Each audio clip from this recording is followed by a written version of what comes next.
Hanging out here at Phelps Cement today. I didn't know that basically a lot of the folks that run Atlanta Legends Raceway actually work here. 4 of them, as a matter of fact. Justin Hares, Nick Guerreri, and the Burnells. Frank, of course, and his son Tyler both run here. Frank only got out 8 times this past season, but boy, once he got out there, he was somebody to be contended with right away. Won 3 out of those 8 races. It could have been 4 if not for a last lap break. He raced from 1995 till 2013, actually got his way all the way up to Sportsman. And in between 13 and this past season, got somewhere around 15 starts, so he never really got out. But this year he decided to get back in, went down, got a car. They didn't like it. They cut it up. They rebuilt it. And Bubba or Frank, what do you want to be? Bub for this one? Or Bub's fine. All right. Bub, once you got that thing going, man, it looked like it was really going well. Oh, definitely. It definitely works, thank God. How much work did you do? Did you basically cut that thing apart almost to start all over? I went to Binghamton, bought the car. He brought it home and found the frame was rotted, so we cut the whole rear clip off, put a new frame rail on it. And I got the car all done, went to sit in it, and the cage was too short, so we had to raise the cage up 5 inches. And so it was quite a bit of work. If looking back, would you have bought that car if you knew what you knew about it, or maybe bought Probably something not, else? no. Okay. But boy, what a car it turned out to be. Oh, yeah, absolutely. I mean, we put a lot of time in ourselves in the shop, just checking everything over, making things are right, and it's the way it needs to be. It's where it's got to be. How excited are we now to get that car back out, or are we doing something else now? We're going to run Land of Legends with a hobby stock. There might be some other things in the works. Not really sure yet, but pretty much a hobby stock so far. So that's a given. We're doing that no matter what absolutely. At this stage of the game. Okay. Want to thank the folks at SuperGen Products for helping us get out here today. They got a racer special. Bub, you know about this, the 9,000 generator and the 4,200 pressure washer. You can get a deal you can't even get even if you know Paul Cole. So call him up, get yourself a deal, get yourself all set for next year. So what, we're going to run weekly then, and maybe another type of car, or run that car someplace else? And if you don't want to tell me really too much, sure you don't I'm not have sure to, yet so. on the other deal, but definitely weekly at Canandaigua, and I want to hit some more tracks I've never been to before. I see. Like we're looking right now, I might even run the Accord here in a couple of weeks and run the Gobbler, and but that's 4 hours away, so we got to make some. So you may not moves. be done. May not be. We'll see. Okay. Whether make that decision or other things in life make that decision? I was trying to get some sponsor money put together for it's 4 hours away. Quite a tow. I don't know if we get a hotel before we come back or not. So it's got to finalize some things for sure. But it's in the works. I know Fulton is starting. I don't want to get into the whole thing up there, but is the hobby stock division one that people are looking for now, because street stocks have kind of gotten out of hand a little bit, and nobody really runs pure stocks? Is hobby stock maybe that next affordable division for people who maybe raced before and want to get back in, or somebody who maybe never raced before and can't afford a Sportsman? Absolutely. I mean, you can put a hobby stock together pretty cheap. I mean, you don't got to go extravagant. What's pretty cheap? I mean, 10, roughly, 8, 12? Under that. Probably under that. $6,000 to $8,000. You could have something decent. Okay. What exactly is a hobby stock? Basically, a hobby stock is an old street stock from when I ran with Adam Depew and Mike Welch back in the 2000s, 99s, around that era. I mean, it's not really a pure stock car.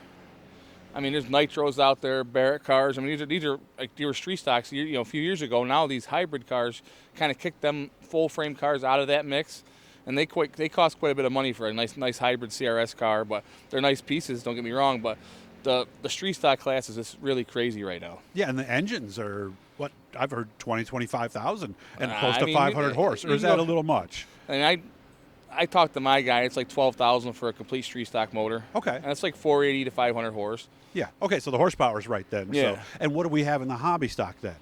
Anywhere from like 360 to 390-ish, around that area. What is it exactly? What are you allowed to do to that 350 engine? Can you bore it out a little bit to clean it up? You can go 60 over. You can deck it. You can have any compression you want. What's double decking hump heads. Like your pistons are flat with the block. When they come from the GM, they're 26 to 30 thou in the hole. Oh, that's worth like probably 3/4 of a point compression. I didn't realize a little bit of power.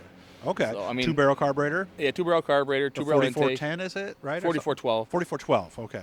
Is there a 4410? No. Okay, I took a shot, guys. Yeah. I was within 2. You poked and hoped there. I was within point something %, so I'll take that as a half a win at this point.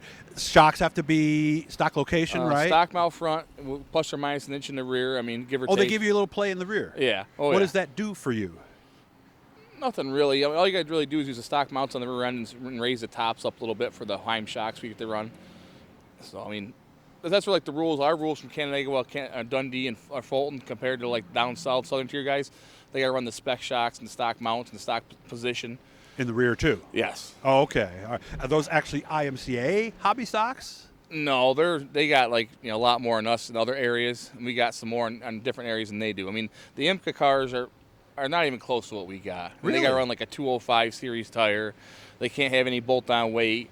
And Oh, really? It's a lot different. Everybody don't realize that, but the cars aren't. We're not IMCA cars. Okay, I guess I didn't realize there was that much Yeah. of a difference. Where do they run those? Are they up mostly Midwest? Yeah, Down Iowa, south? Iowa, where the corn grows. Yeah, where IMCA modifieds Yeah. are the big thing there too. So, how about the tires? Are they strictly DOTs? Can you do anything to them?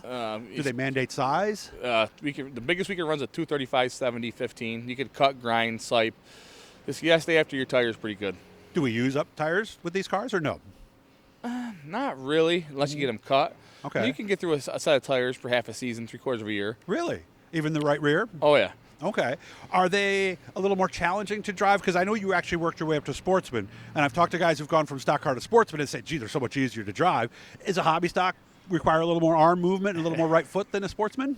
I don't know. If you see me drive a Sportsman, I was terrible. Were you really? You were that bad? I think so. I mean, I got some top fives here and there, and I had really good stuff. I just could never figure it out. I was always going to try and put fenders on them and see if that made a difference, because I could drive drive the heck out of a fender car, but them open wheel things, I just hit everything in front of me.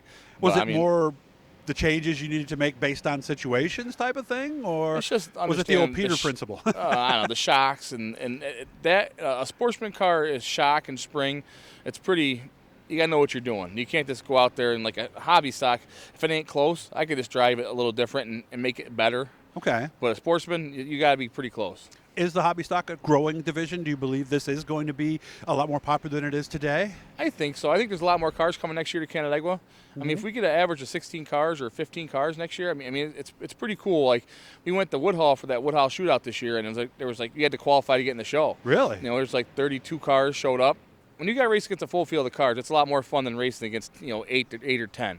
Who are the guys who are doing this? Are these new people like your son, or are they people like you who maybe did work up to sportsman and said, I can't do this, and then, well, this is more affordable? Yeah, like we saw Ron Hawker back out there racing last year right. a couple times. He Brought had a that car. old Camaro out. That car's been, how old's that car? Probably 20 years All at these least. guys, the street stocks out moneyed themselves, and now they're bringing them cars back out. The guys that ran them back years ago. I mean, I can't wait to see who comes out next year for sure. But I forgot the guy's name. I talked to him last week ago, but he had a father and son car at Weedsport. And he always had the front of the trailer cut open and had his cars in there. And I think he's thinking about getting back in it too. And I heard there's some in the weeds that could be dragged out too, Oh, absolutely. right? There's cars all over the place, like old street stock cars that would be competitive in a hobby stock class. And now the rules are changing a little bit. That might help that happen. Crossover headers, I hear, non-floater rear ends, and stuff like that. So I mean, we're in the right direction. We can't ask for too much as a racer because we always want more, but we just gotta find our limits and then lock the rules in for a long time. I like that. Good job. Hit the Blue E, guys. That'll subscribe you. Look to see Bubba back at Victory Lane next year, as he ran really well there towards the end of the season. Thanks for your time, man. I appreciate it. And Thank you good very much. job.